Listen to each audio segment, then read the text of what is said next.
When we think of archaeology, we probably picture something out of a movie, right? Dusty expeditions, careful brushwork, and that incredible thrill of discovery. But the real history of this science? Well, it's a lot more complex, and in many ways, much, much darker than we imagine. Let's dig in. Okay, so take a look at this quote. What's so shocking here isn't just the words, but who said them. This wasn't some back alley grave robber.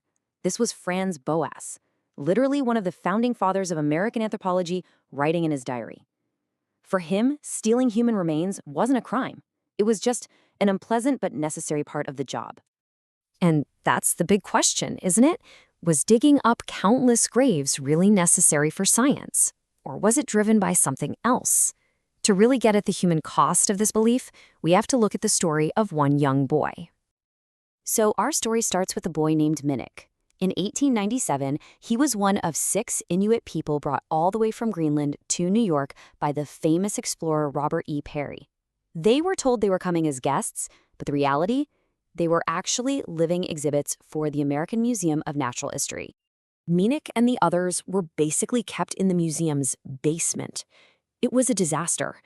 Within just a few months, 4 of them, including Minnick's own father, Kisuk, died from tuberculosis. To try and calm the grieving boy down, the museum held this big public funeral. But the coffin they buried? It was just a log weighed down with stones.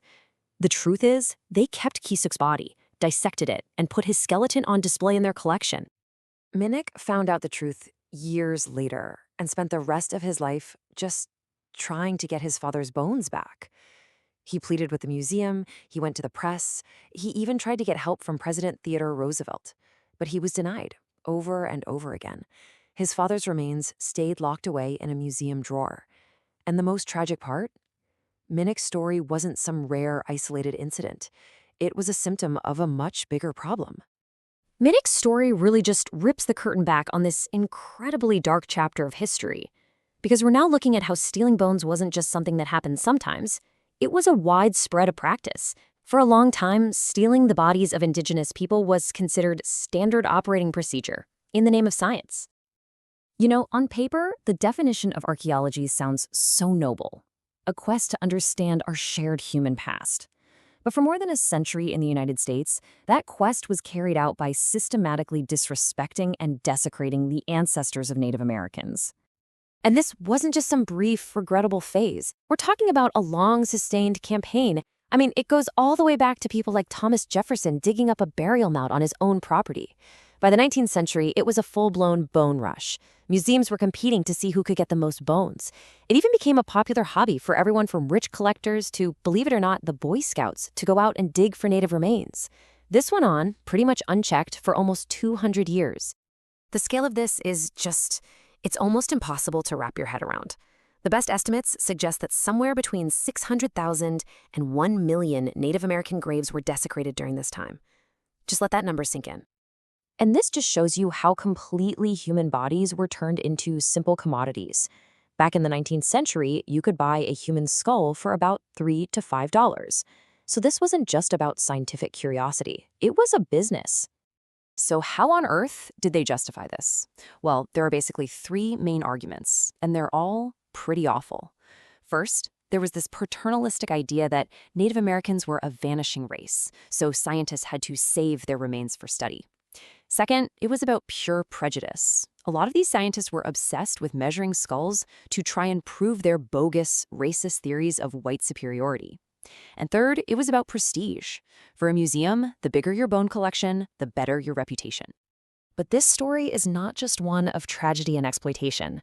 As this desecration continued, a powerful resistance began to grow. This next part of the story is all about that fight back, led by the very communities that were being harmed. So, starting in the 1960s, Native-led civil rights groups like the American Indian Movement, or AIM, began to fight back, and hard. They would stage protests right at archaeological digs, at roadside tourist traps that were displaying their ancestors' remains. They demanded dignity and respect, and they really started to bring national attention to what was happening. And all those decades of tireless activism finally led to this, a landmark piece of federal law. In 1990, the Native American Graves Protection and Repatriation Act, better known as NAGPRA, was passed. this was a total game changer. For the very first time, there was a real legal framework for change.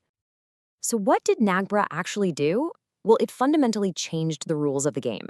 It required museums and any institution getting federal money to actually take inventory of their collections and talk to the tribes.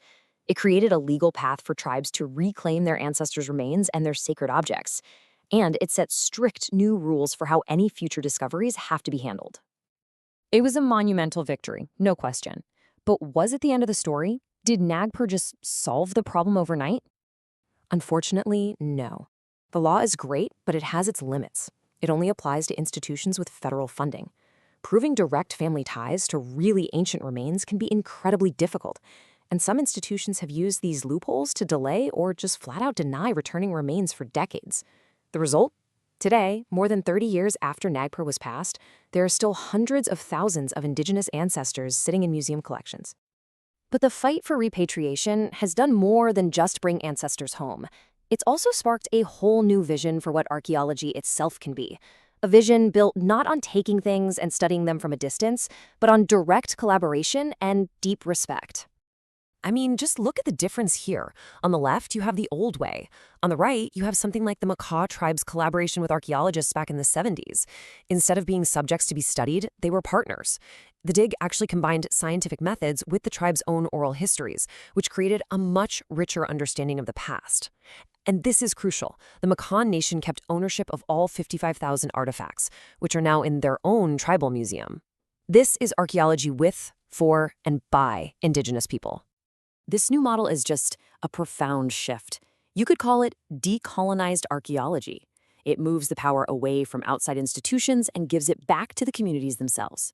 It goes from being a field that studies Indigenous people like objects to one that empowers them as the true keepers of their own heritage. And that shift brings us right back to where we started, with Minnick. He died in 1918, and he never saw his father's bones returned. But because of the tireless work of activists who came after him, in 1993, Cusick's remains were finally taken out of that museum and returned to his home in Greenland for a proper burial. Change can be painfully slow, but it is possible. And really, this is the key takeaway. Just as the scholar Linda Tuhuai Smith says, the second that Indigenous peoples are in charge of telling their own stories, the entire activity of research is transformed. It stops being a tool of colonialism and becomes a tool of empowerment, making sure that the past isn't just studied, but that it's finally truly respected.